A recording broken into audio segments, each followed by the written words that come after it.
کام جو مرنے والے کے ذمہ فرض تو نہ تھے، لیکن جب لواحقین اس کے لیے کرتے ہیں تو میت کو ان کا ثواب پہنچتا ہے. ایسے اعمال درج ذیل ہیں. میت کے لیے بخشش کی دعا کرنا. سیدنا ابو ہریرہ بیان کرتے ہیں کہ میں نے رسول اللہ صلی اللہ علیہ وسلم کو فرماتے ہوئے سنا، جب تم کسی میت کا جنازہ پڑھو تو اس کے لیے اخلاص سے دعا کیا کرو، ایسے جیسے کوئی اپنے لیے کرتا ہے، تڑپ کے. سیدنا عثمان بن عفان سے مروی ہے کہ نبی کریم صلی اللہ علیہ وسلم جب میت کو دفن کر کے فارغ ہو جاتے تو قبر پر رکتے اور فرماتے، بھائی اپنے بھائی کے لیے استغفار کرو. تو ہم سب کو بھی مرنے والے کے لیے استغفار کرنی چاہیے، اس کو فائدہ ہوتا ہے.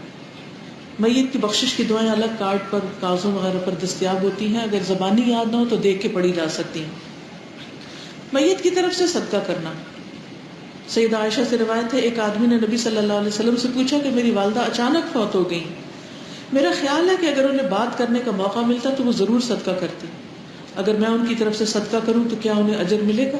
آپ نے فرمایا ہاں. سیدنا سعد بن عبادہ کہتے ہیں، میں نے کہا اے اللہ کے رسول، میری والدہ فوت ہو گئی تو کیا میں ان کی طرف سے صدقہ کروں؟ آپ نے فرمایا ہاں. میں نے عرض کیا کون سا صدقہ افضل ہے؟ آپ نے فرمایا پانی پلانا. پانی پلانا، خاص طور پہ رمضان میں سڑکوں پر لوگ ہوتے ہیں، اس وقت آپ یہ صدقہ کر سکتے ہیں، پانی کی بوتلیں بانٹ سکتے ہیں. سخت گرمی کے دنوں میں آپ جہاں لوگ انتظار گاہوں وغیرہ میں بیٹھے ہوتے ہیں وہاں پر پانی دے سکتے ہیں. جہاں بہت سارے لوگ اکٹھے ہو، جیسے آج کی یہ مجلس ہے، ایسے میں آپ پانی پلا سکتے ہیں کسی کو، خود اپنی طرف سے کہہ سکتے ہیں. کہیں پر بھی لوگ اکٹھے ہو، کسی مرنے والے کے گھر میں اکٹھے ہوں تو وہاں پر آپ پانی کا انتظام کر سکتے ہیں. سیدنا سعد بن عبادہ کہتے ہیں، میں نے کہا اللہ کے رسول صلی اللہ علیہ وسلم، میری والدہ فوت ہو گئی تو کیا میں ان کی طرف سے صدقہ کروں؟ آپ نے فرمایا ہاں. میں نے عرض کیا کون سا صدقہ افضل ہے؟ آپ نے فرمایا پانی پلانا. سیدنا ابن عباس کہتے ہیں، سیدنا سعد بن عبادہ کی والدہ ان کی غیر موجودگی میں فوت ہو گئی تو انہوں نے عرض کیا اللہ کے رسول صلی اللہ علیہ وسلم، میری والدہ فوت ہو گئی اور میں موجود نہ تھا، کیا ان کی طرف سے میرا صدقہ کرنا ان کو فائدہ دے گا؟ آپ نے فرمایا ہاں. تو سعد نے کہا میں آپ کو گواہ بناتا ہوں کہ میرا پھلدار باغ ان کی طرف سے صدقہ ہے. یعنی اپنے کھیت اور اپنی زمینیں بھی صدقہ کی جا سکتی. میت کو قربانی میں شریک کرنا. میت کو اجر پہنچانے کے لیے قربانی میں شریک کیا جا سکتا ہے. سیدہ عائشہ بیان کرتی ہیں، یعنی الگ الگ قربانیاں تو نہیں، لیکن اگر زندوں کی طرف سے کر رہے ہیں تو مردوں کی نیت بھی بیچ میں ہی کر سکتے ہیں. سیدہ عائشہ بیان کرتی ہے، بلا شبہ رسول اللہ صلی اللہ علیہ وسلم نے سینگوں والا ایک مینڈا لانے کا حکم دیا جس کے ہاتھ، پاؤں، پیٹ اور آنکھیں سیاہ تھی. جب وہ آپ کے پاس لایا گیا تاکہ آپ اس کی قربانی کریں، پھر آپ صلی اللہ علیہ وسلم فرمایا عائشہ چھری لاؤ، پھر فرمایا اسے پتھر پر تیز کرو. انہوں نے ایسا ہی کیا. پھر آپ صلی اللہ علیہ وسلم نے چھری کو تھاما اور مینڈے کو ذبح کرنے کے لیے لٹا دیا. پھر آپ صلی اللہ علیہ وسلم نے فرمایا بسم اللہ، اللہم تقبل من محمد و آل محمد ومن امت محمد. اللہ کے نام کے ساتھ، اے اللہ محمد، آل محمد اور امت محمد کی طرف سے قبول فرما. پھر اسے ذبح کر دیا. اہم بات، جس طرح مرنے والے کو اس کے نیک اعمال کا ثواب پہنچتا ہے، اسی طرح برے اعمال کا وبال بھی پہنچتا ہے. اس لیے خاص طور پر ان گناہوں سے بچنا چاہیے جو موت کے بعد بھی جاری رہتے ہیں. اللہ کے رسول صلی اللہ علیہ وسلم نے فرمایا، جس نے اچھا طریقہ جاری کیا اور اس پر عمل کیا گیا اسے اس کا ثواب ملے گا، ان لوگوں کے ثواب کے برابر مزید ثواب ملے گا جو اس پر عمل کریں گے. ان بعد والوں کے ثواب میں کوئی کمی نہ ہوگی. اور جس شخص نے برا طریقہ ایجاد کیا پھر اس پر عمل کیا گیا اسے اس کا گناہ ہوگا اور ان لوگوں کے گناہ کے برابر گناہ ہوگا جو اس پر عمل کریں گے. ان بعد والوں کے گناہ میں بھی کوئی کمی نہیں ہوگی. ایصال ثواب میں بدعات سے بچنا. پیج 37. میت کے ایصال ثواب کے لیے ضروری ہے کہ صرف ان کاموں پر اکتفا کیا جائے جو قرآن و سنت سے ثابت ہیں، اور ایسے تمام کاموں سے بچا جائے جو ثواب کی غرض سے نبی صلی اللہ علیہ وسلم کے بعد ایجاد کر لیے گئے. جیسے میت کے پاس بطور راہداری سورۃ بقرہ کی تلاوت کرنا، اس کا سنت سے کوئی ثبوت نہیں. دفناتے وقت میت کے ساتھ عہد نامہ رکھنا، کیا وہ پڑھے گا یا کوئی اور پڑھے گا؟ وہاں کون پڑھے گا؟ اس کو رکھنے کی کوئی ضرورت نہیں. قبر پر سورۃ فاتحہ، اخلاص یا سورۃ یاسین پڑھنا. جمعرات کل 10واں اور چہلم کرنا. ہر جمعرات کو گھر یا قبرستان میں کھانا یا مٹھائی تقسیم کرنا. آپ کسی وقت بھی کھانا تقسیم کر سکتے ہیں میت کی طرف سے صدقہ کرنے کے لیے. اس کے لیے جمعرات کا دن مخصوص کرنے کی کوئی ضرورت نہیں. اور یہ سوچنا کہ روح آئی ہے، روح یا علیین میں یا سجین میں ہے، وہ گھروں میں نہیں بھٹکتی پھرتی. بسم اللہ کا قرآن ختم کرنا یا چنوں پر 70,000 مرتبہ کلمہ پڑھنا. قرآن اجرت پر پڑھوانا اور اس کا ثواب مرنے والے کو بھیجنا. گٹلیوں پر ایصال ثواب کی نیت سے ذکر کرنا، یہ بھی نبی صلی اللہ علیہ وسلم کے زمانے میں نہیں تھا. برسی منانا یعنی میت کو ثواب پہنچانے کی نیت سے سالانہ ختم دلانا. اللہ تعالیٰ سے دعا ہے کہ وہ ہمیں ہر بدعت سے بچنے اور نبی صلی اللہ علیہ وسلم کے بتائے ہوئے طریقے پر عمل کرنے کی توفیق عطا فرمائے. رسول اللہ صلی اللہ علیہ وسلم کا فرمان ہے میں تمہیں اللہ سے ڈرنے اور سننے اور اطاعت کرنے کی وصیت کرتا ہوں.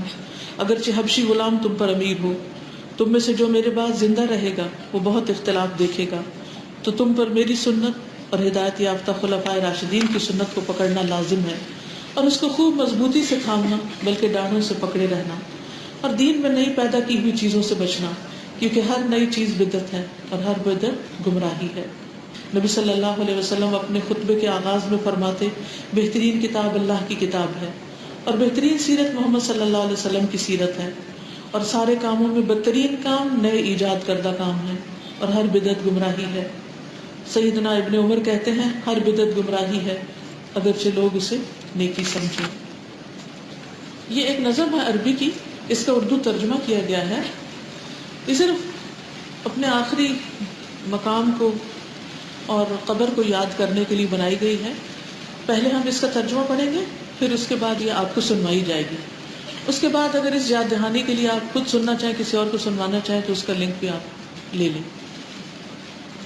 فرش التراب، میرا بچھونا مٹی ہے.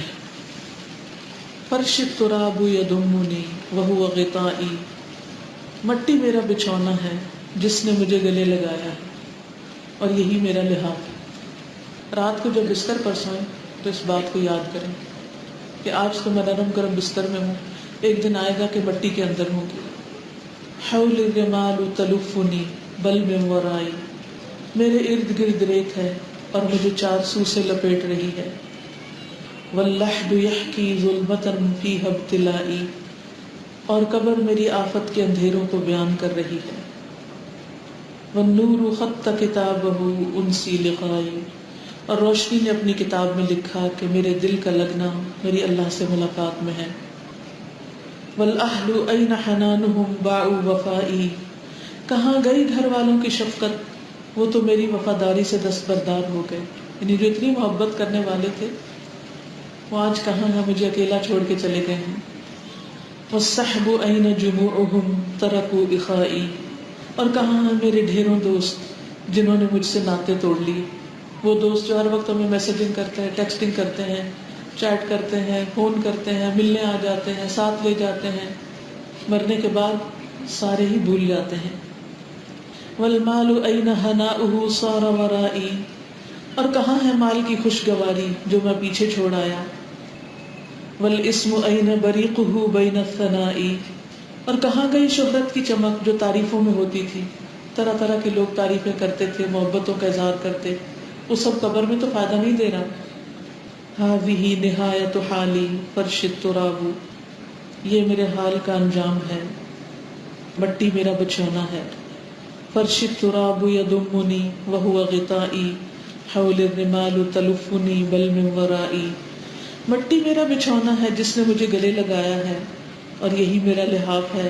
میرے ارد گرد ریت ہے اور مجھے چار سو سے لپیٹ رہی ہے.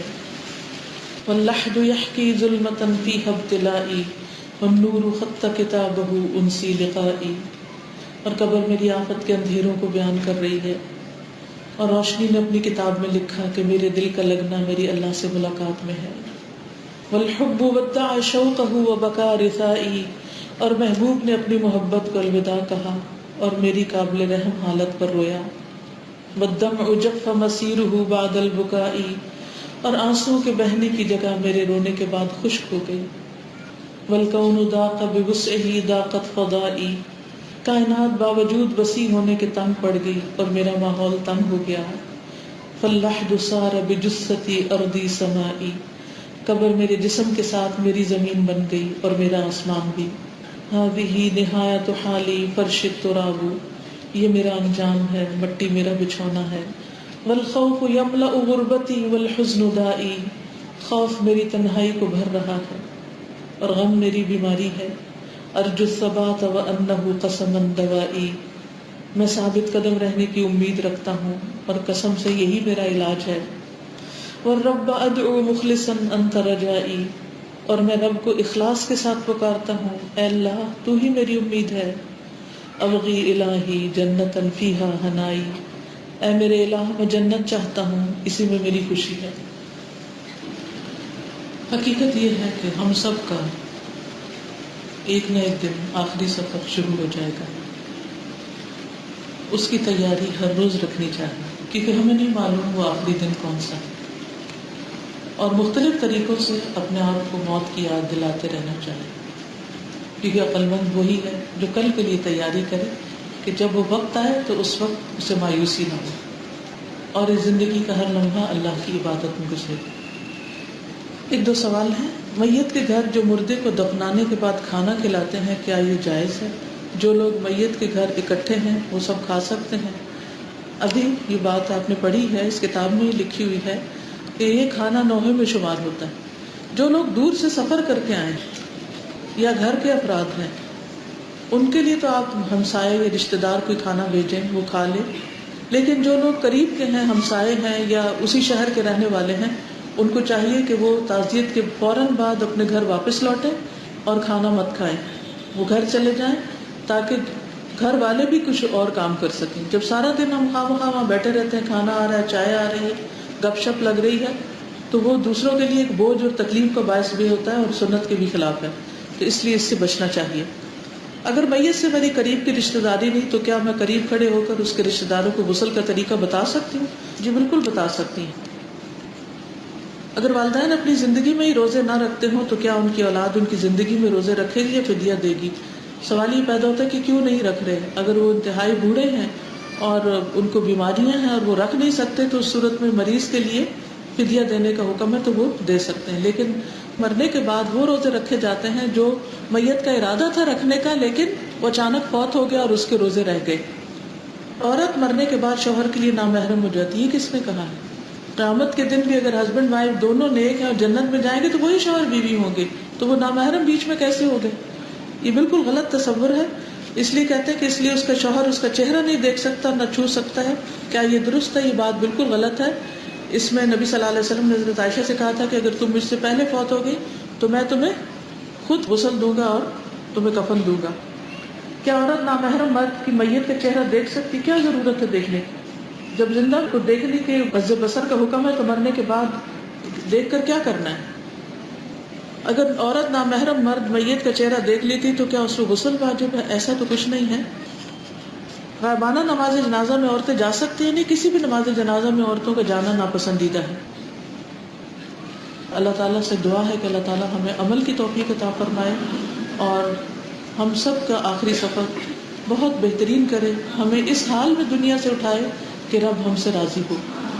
چونکہ اس وقت آپ لوگ کافی تعداد میں یہاں بیٹھے ہیں، اس لیے دوسروں کا لحاظ کرتے ہوئے میری انتہائی شدید ریکویسٹ ہے، دوسروں کا لحاظ کرتے ہوئے آسانی سے باہر نکلے، کسی کو پش نہ کریں، کسی کو دھکا نہ دیں، کسی سے آگے نکلنے کی کوشش نہ کریں، اور مجھ سے بھی ایک دوسرے سے آگے بڑھ کر ہاتھ ملانے کی کوشش نہ کریں، کیونکہ ہم دین کی تعلیم سیکھتے سکھاتے ہیں، ہمیں ایک ڈسپلن ہمارے اندر ہونا چاہیے اور صبر ہونا چاہیے اور ایک ادب اور ایک تمیز ہونی چاہیے۔